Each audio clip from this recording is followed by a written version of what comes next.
I evo opet, dakle, proslavljajući presvetu Djevu Mariju, moramo da znati koga proslavljamo. Proslavljamo najveću rođenih od žena i koja će se ikada roditi u vijekove vijekova.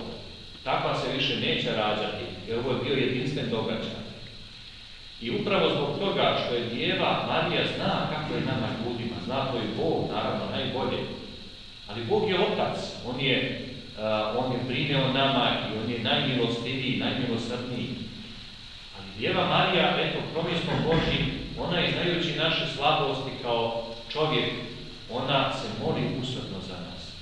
Presveta Djeva Bogorodica je najusrdnija zastupnica pred Bogom milostivim za sva sagrešenja naša. Zato se moramo neprestano, draga braćo i sestre, moliti presvete Bogorodice. Mnoštvo je čuda, mnoštvo je svjedočanstava kako presveta Bogomajka neposredno i na brz način kao brzopomoćnica pomaže ljudima. Bezbrojna su čuda.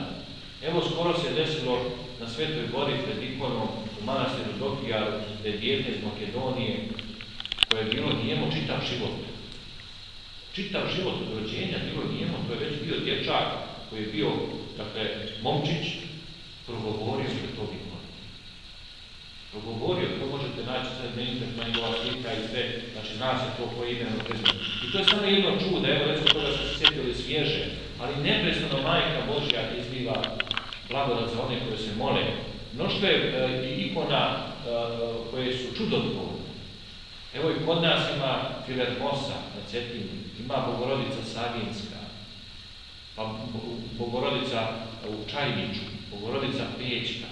To su sve čudotvorne velike ikone, da ne govorimo o ruskim velikim ikonama, Kazanskim, Vladimirskoj i tako dalje, koje su spasavale Rusiju, države su spasavale od ropstva, od gladi, od pomora, od zemljotresa, poplava, od najizljetućina, od svega ih je spasavala. I to čudom Božijim, koje se tačno vidi i osjeti.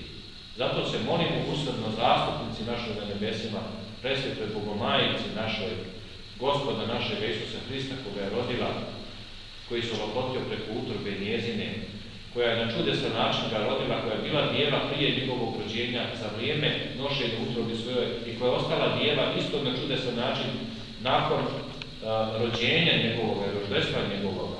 Presveta Djeva Bogomajka, da nas sve pomiluje, draga braćo, sestre, vas, djecu vašu, potomke i pretke vaše i sve vaše, da blagoslovi i da vam da snage i mudrosti da nastavite ovim pravim putem istinima, to je samo put ka carstvu nebeskom i ka životu vječnom.